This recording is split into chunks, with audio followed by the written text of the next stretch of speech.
All right, let's talk about factored form. I generally think going from factored form to standard form is pretty simple for most students. A lot of us have heard the term FOIL. Some people use the term double distribution. It's really just multiplying binomials is what you're doing here. This is a binomial. It has two terms. You're multiplying it by another binomial, which also has two terms. You need to kind of go through this a little bit in order to go the opposite direction where we're going from standard form to factored form. So when we multiply this out, having students notice what's actually happening here. The first two terms are multiplying together to get x squared, right? The first term and the last term are going to give us that 4x. These middle terms are going to give you that 2x. And the last two terms are multiplying together to give us 8. Noticing that and then noticing this next step is really important to going backwards. So when you look at this, what happens is we're left with that x squared because those x's multiplied together. This middle terms are going to combine. Students will start to see this shortcut, right? They'll start to notice, hey, 2 plus 4 is 6. I'm always going to have 6x in the middle because 4x plus 2x is going to give me that 6x. That 2 times 4, that 8 at the end, just use an 8. That idea that you're multiplying the last number and sort of to get the end, and you're sort of adding these numbers to get the middle is kind of an important thing for students to notice if they're ever going to really get faster at what we call factoring. So let's look at another problem and see how we can think about going backwards. If I have x squared plus 8x plus 15, and I'm trying to go the other way, I always tell students to start with what you know. Start with the structure that you're trying to achieve. We know that we have something in standard form and we want to go to factored form. Maybe we want to find the zeros of a function. So I know to get to factored form, I'm going to want two parentheses, and I know that they always are going to have sort of that x and x as long as there's an x squared. That checks out, right? X times x is going to give us that x squared. Now I know we need two values here. What I know about them is that they need to multiply to 15. So I do always have students sort of start by listing the factors that multiply to 15. 1 times 15 equals 15. 3 times 5 equals 15.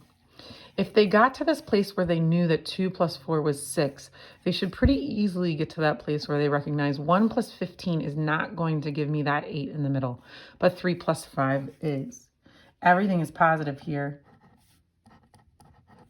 So my two factors are x plus 3 and x plus 5, right? And the easy way to check that is to multiply through and check, okay, I would have a 3x, I would have a 5x, that's going to give me my 8x. That's sort of factoring in its simplest form.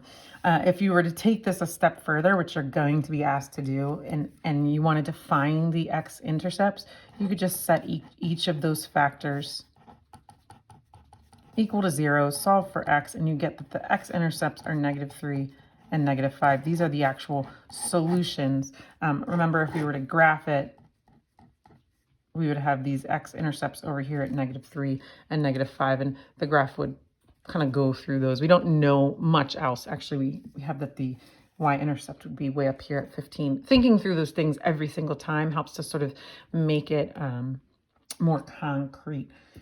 The next problem I want to look at with you guys for factoring is one with a negative, because I think that is where we start. This is fine for students. It's when we start layering in those other skills, I think that algebra gets difficult because it is something where we do notice gaps.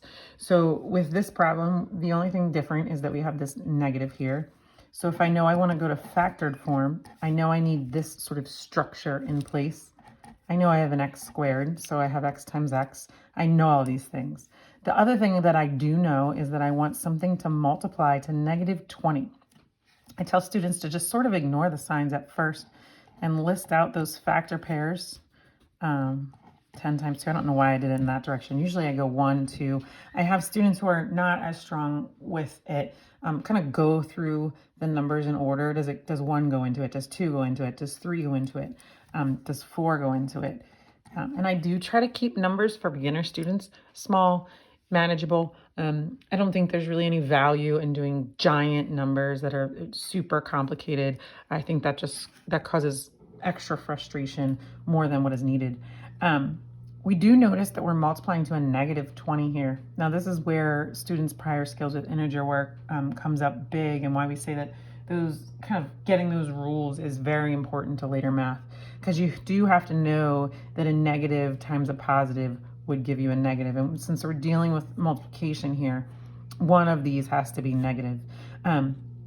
Because it's negative, we're looking for something to give us a middle term of positive 1x, right? We just have that x there, so it's going to be a 1x.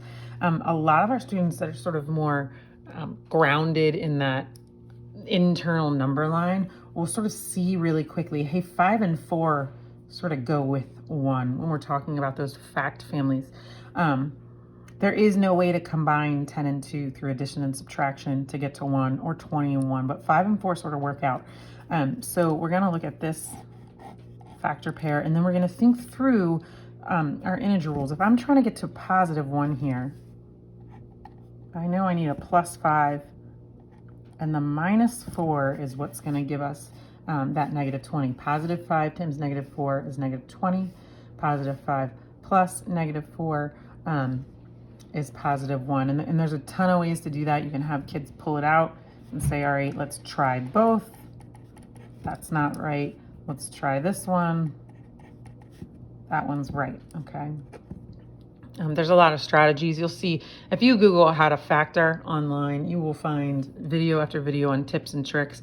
I tend to think keeping the numbers manageable and really hitting those mental math skills, trying to find some organization strategies pays off the most in the long run over any sort of tricks you can do with factoring. Because I do think that that works on the gap rather than just ignoring it and teaching a skill with no context. So let's look at one more. Y equals 2x squared plus 15x plus 7. This is sort of as complicated as it gets. Actually, if you put a negative somewhere in here, that would be as complicated as it would get. But when we set up our structure here, we notice we have to have a 2x squared. So one of these has to be a 2x and one has to be an x. 2x times x will give us that x squared. Now we have 7, which is prime, which is really nice. Did that by accident. But when we do multiply this out, students, if you give them the opportunity to notice it, will notice that this is going to get doubled. Whatever is here is going to get doubled. This is not going to get doubled. Okay, that outer and inner becomes really important when you're talking about having a coefficient in the front that's bigger than 1. So I want to get to 15, so I actually need that 7 to get doubled, right? So when I multiply 2x times 7, actually I normally have them draw their arrows down here when I'm factoring. This is a strategy that I use with a lot of students. I have them multiply and write it here, 14x. And then I have them multiply and write this here, 1x. And if that combines to give me my 15, then I know I'm good.